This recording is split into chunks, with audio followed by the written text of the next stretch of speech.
Hello everybody, today we are going to look at a frequently confusing word. Right, a most confused word often in English language, that's been.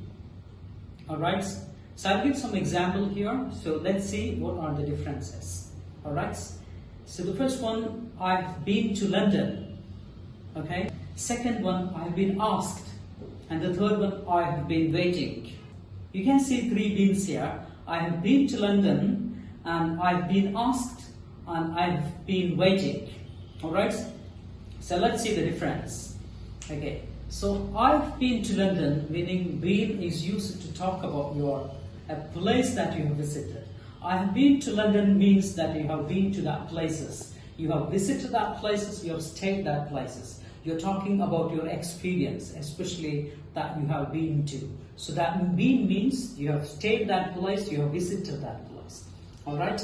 Second one, I've been asked. That's really technically, grammatically, it's a passive voice. Alright, so I've been asked meaning somebody asked me. For example, I've been asked by my manager, or I have been asked to report, or I've been asked to submit something. Alright, so try to understand the difference. I have been asked. Remember, I have asked and I have been asked. Both are different.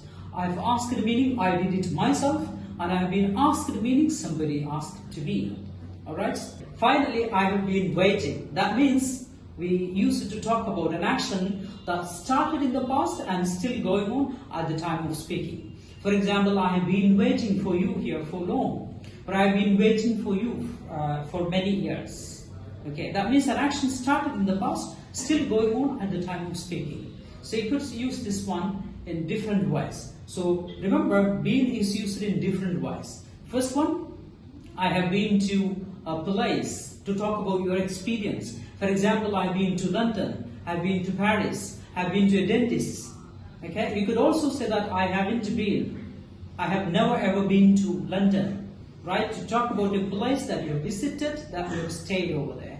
Alright, and second one, I have been asked, this is a passive voice, somebody asked you. For example, I've been asked, or I have been told. Right, I have been given, somebody gave to me, and somebody asked it to me.